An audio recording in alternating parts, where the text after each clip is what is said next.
Si Dokter Oki sendiri gimana, Bang? Secara kemarin KRG, Kemarin gini, gitu. jadi gini, kondisi Dokter Oki saat ini tentunya dia menjalani kegiatannya. Kayak kemarin kan baru graduate ya, baru lulus. Terus kemarin juga sempat dia turun, sampai dia kirim foto juga ke saya, dia sedang turun untuk bertemu dengan korban-korban yang terkena musibah banjir kemarin, gitu loh. Nah, artinya ya dia berusaha menjalani kesehariannya seperti biasa, namun demikian kan memang ada hal-hal kayak seperti ini yang bisa dikatakan ya harus diklarifikasi, ya, gitu. Bang, mohon maaf sekali lagi, Bang, mohon izin.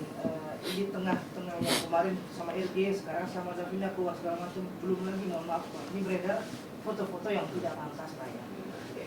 Ini seperti apa sih, Bang, kalau Abang boleh ngobrol gitu, boleh sama Dokter Justru Oki, saya ini melihat ini adanya indikasi penyerangan secara brutal ya, untuk membangun opini, untuk merusak nama baik orang, karena mungkin mereka udah nggak punya jalan lagi nih, nggak punya jalan lagi untuk bagaimana nyikat klien kami secara hukum, udah nggak ada jalan. Akhirnya ranah-ranah yang berkaitan dengan privasi itu semua dikeluarkan. Kan ini juga ranahnya privacy nih, percakapan, komunikasi dikeluarkan. Dengan maksud tujuannya apa? Untuk membangun opini. Kayak seolah-olah bahwa memang Dokter Oki ini ada keterlibatannya sama dengan peristiwa yang sudah saat ini terjadi, gitu loh. Atau apa? Makanya tolong dong, ya, tolong segera memberikan klarifikasi. Kami pengen sekali, mungkin masyarakat juga pengen tahu seperti apa sih klarifikasi dari saudari Melvina ini, gitu loh. Bang, berarti bisa diduga pembunuhan karakter gitu, Bang, ya? Atau gimana, Bang? Ya, bisa dikatakan mengarah ke sana ya, kepada klien kami, gitu loh. Karena mungkin saja secara hukum klien kami tidak bisa dijerat atau diseret-seret, gitu loh. Karena memang orangnya orang baik kok. Nggak ada itunya niatan mau meres. Dia bilang sama saya, Mas Unan, saya punya 70 klinik kecantikan. Buat apa saya main-main di hasil-hasil seperti ini, gitu loh. Jadi dia kan nggak tahu apa, gitu loh. Dia hanya diminta, ya, kayak pelapor yang kemarin tuh, kan dia yang cari, dia yang minta tolong ke dokter klien kami, dia minta tolong supaya dijembatani. Nah, dijembatani kok sekarang pengacaranya setiap hari ribut, ini harus jadi tersangka, ini harus jadi tersangka, harus ikut ditahan, ini sindikat. Sindikat bagaimana? Ini dokter kok dibilang sindikat? Ini juga dokter, bukan dokter abal-abal, gitu loh. Kok dibilang sindikat? Jadi juga saya menghimbau lagi nih kepada kuasa hukum pihak pelapor ya, pihaknya DRG itu. Jangan membangun opini, membuat wah ini sindikat. Jadi tidak cukup dengan hanya Nikita Mirzani dan Mail. Jangan begitu. Jangan memaksa-maksain ini, gitu loh, situasi. Kalau sindikat, justru yang kami ketahui ada sindikat mafia skincare. Daripada teriak-teriak, istilahnya dokter baik-baik, punya 70 klinik dibilang mungkin sindikat, harus ikut tersangka. Mendingan sama-sama yuk kita berantas nih mafia skincare. Berani nggak, gitu loh. Ya kan? Lebih penting kepentingan klien atau kepentingan publik, masyarakat, gitu loh. Jangan dibalik-balik lah. Jangan dipaksakan, gitu loh. Kalau orang memang tidak menerima uang, orang tidak ada niat untuk bekerja sama untuk memeras kliennya, jangan dikait-kaitkan terus, gitu loh. Kayak nggak ada kerjaan lain aja sih. Berarti Dokter Oki nggak ada peran apapun, Bang, ya, dalam kasus Niki. Sementara dengan apa yang dia ceritakan, dengan bukti yang ada, ya memang tidak ada. Nah, kalau ditanya gini lagi, saya sekarang balik lagi bertanya nih, ya. Apa yang ada di pemikiran si pelapor dokter RG ini sehingga mau mengeluarkan duit 4 miliar. 4 miliar loh, bukan 4 juta, bukan 40 juta, bukan 400 juta. Padahal kalau cuma sekedar ingin memasukkan NM dengan 400 juta itu sudah bisa. Tapi 4 miliar ini kan duit yang sangat banyak. Ada ketakutan apa, ya, si pelapor ini sehingga mau mengeluarkan duit sejumlah 4 miliar, ada ketakutan apa? Itu jadi pertanyaan sampai Ya. sekarang. Tolong dijawab. Kuasa hukumnya tolong jawab. Ada ketakutan apa? Sampai kliennya mau menyerahkan 4 miliar itu bukan duit sedikit loh. Ada ketakutan apa? Gitu. Kalau memang tidak ada yang dikhawatirkan, untuk apa? Nyari-nyari kontak personnya Nikita Mirzani. Kalau tidak ada apa-apa dengan produknya, untuk apa? Ya. Sampai mengeluarkan 4 miliar. Nggak tahu ya kalau menurut dia 4 miliar itu duit kecil. Kalau menurut kami itu duit yang sangat luar biasa banyak. Artinya ada satu ketakutan apa? Satu lagi Bang, tentang kabar Oki yang mengenalkan ke Dokter Ege itu bener apa nggak sih Bang kabar itu Bang? Oh, Dokter Oki mengenalkan NM ke RG gitu Bang.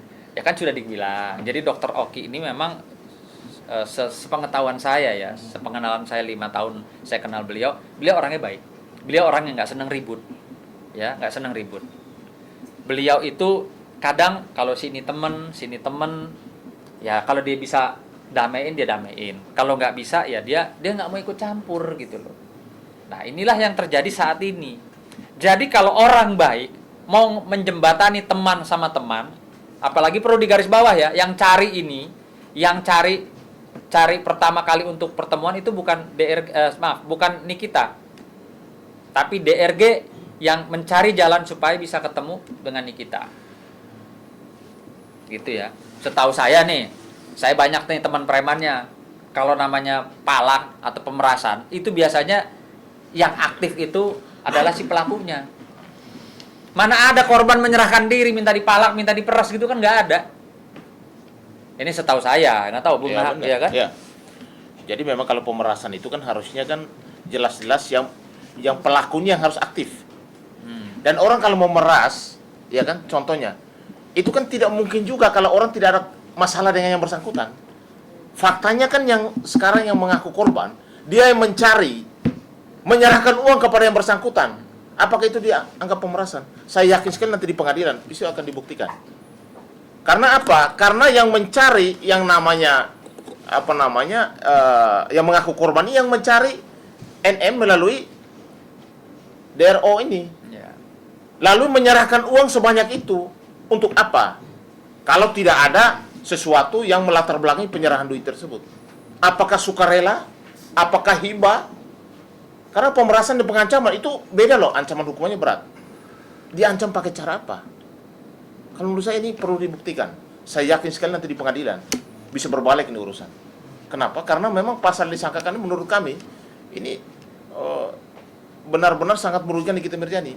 Yang notabene dia bukan asal muasal dia yang melakukan pemerasan itu, yang meminta, malah korban yang datang lewat seseorang untuk supaya berkomunikasi dengan kita dan Korban menyerahkan yang mencari pelaku. Iya, jadi korban yang mencari pelaku, lalu dia kembali lagi bernama korban. Saya yakin ini ada dugaan yang namanya jebakan. Pasti ada dugaan itu. Diduga ya. Karena kami yakin sekali kalau misalnya Nikita yang aktif, yang melakukan komunikasi, yang mencari, mungkin beda lagi ceritanya. Tapi apapun itu terjadi, kita harus percayakan bahwa hukum itu harus berproses, dan siapapun itu mau korban mau pelaku, dua-duanya memiliki hak hukum yang sama. Nanti di pengadilan pasti ada pembuktiannya. Siapa yang benar-benar yang merasa dirinya korban atau yang benar di mata hukum gitu. Bang, abang kan bersama tim sudah terlanjur nyemplung di dunia kasus skincare nih Bang. Kemarin abang juga datangi Komisi 6 DPR. Nih abang seberapa jauh nih memberantas mafia skincare? Apakah khusus di klien abang ini saja, apa semuanya nih? Karena kan semua juga agak berkaitan Bang ya. Gimana Bang? Saya pertama sampaikan bahwa Komisi 6 sangat merespon karena ini kan sudah gaduh. Banyak sekali public figure yang urusannya sekarang ini masyarakat banyak korban, menjadi korban daripada skincare. Dan itu hadir kemarin itu. Mereka korban itu hadir kok. Bahkan produk itu langsung di unboxing di depan. Makanya di unboxing langsung. Produk mana itu sudah dijelaskan dalam doktif dan dokter-dokter yang berada di situ. Artinya bahwa kejahatan di skincare itu ada. Mafia itu ada.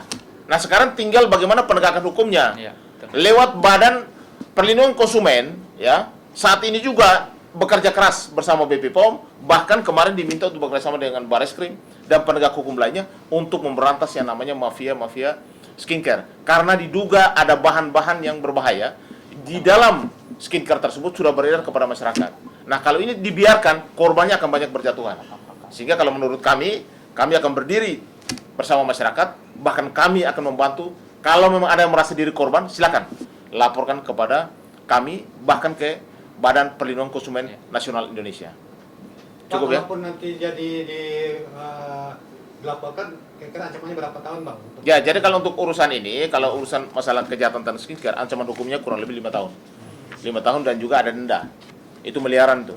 Untuk Deviana sendiri seperti apa bang? Ya, kalau untuk ini tadi kita sudah jelaskan lah. Ya, sudah jelaskan. Terang benderang. Oke? Cukup ya?